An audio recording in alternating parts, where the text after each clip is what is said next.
ګرانو مینوالو یو ملګری را سره ولاړ دی او ډېر ښه انسان ماته ښکاري ګپ شپ ورسره لګوو چې دا د کوم ځای دی. السلام علیکم. وعلیکم السلام. وټي خیبر زنده باد. وټي خیبر لکه ډېر ښه چینل دی استاده. موږ د پښتانه دپاره ډېر څه وکړو استاده. بلکل لږ غوندې ما زه نو تپوس کوم څنګه یې تاسو ښه یې؟ والا چې ښه یې والا نامه دې څه ده؟ ما دا جمع نامه جنوبي وزیرستان واڼه علاقې یم اعظم ارسک. او نو څنګه یې جنوبي ډېر ښه یې دغه شارجه ده شارجه ته راغلی یو بزه بنا اوس بس راوست او بس کې مې سوارلیانه راوړلی او اوس ویټي خیبر زه به څه نه وایم دا لګیا دی دا تاسو ته هر څه وایي او ویټي خیبر مې چې څنګه وکړو والا ما زړه پیرا لکه پاکستان چې ماته میلاو شو پیرا و دومره لکه بیا زه مثال دا وایم چې ویټي خیبر او بله زه یوه بله خبره کوم مونږ چې کوم پښتانه پښتونخوا کومه په نامه هغه ځای کې کښېښوله اسفندیار والي باچا خان بابا صاحب هغه زه ډېره منله او ډېره شکریا او لکه ټوله مبارکي ورکوم اسفندیار والي ته او بل لکه کوم مونږ هغه دی وزیر اعلی هغه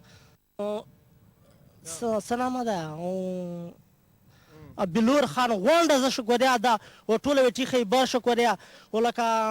نور زه څه ووایي والا چې نه که څه پاتې هغه ووایه زه خو داسې بس چپ کړی یم که نه هر څه ته پخپله وایې لکه موږ چې کوم ویټي خیبر وکړو او هغې لکه ماته ډېر والا لکه خپل پاکستان چې ماته میلاو شو او لکه اوس به زه په کور کې چې دا ګرانو مینوالو تاسو ته به دې د ملګري خبرو نه پته لګېدلي چې د خیبر سره څومره مینه کوي زمونږ خیبر چینل سره دومره زیاته مینه چې دې نه اوس دې ته پته نه لګي چې زه څه وایم او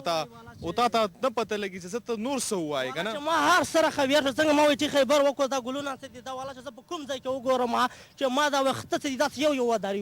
لکه جذبه راځي والا ډېر زیات او والا چې راغړه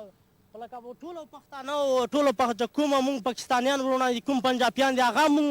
ورونه یو په هر ځای کې لکه دا نه پکار چې مونږ وایو چې یاره پاکستان مونږ دی هغې پنجابیان او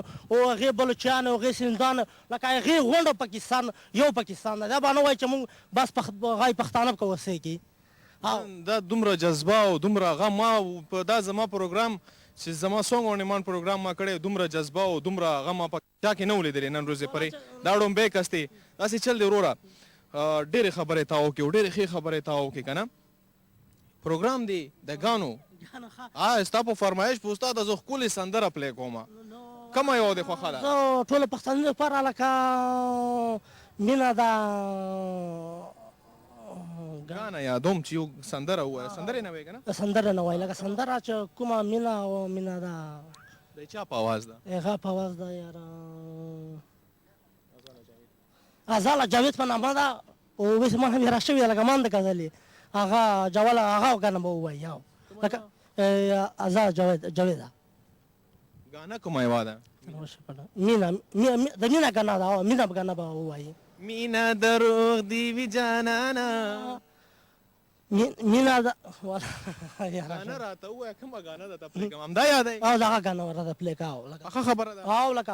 زه چې څنګه وایم هغسې را سره وایه ګانه دې زده که نه زده هسې راته وایې چې فرمایش کوم دا اصل کې دا سړی ډېر زیات جذباتي شوی که نه د خپل ګانه درته پلی کومه زه چې څنګه وایم هسې ګانه وایه ښه بس صحیح شول هغه به وایي مینه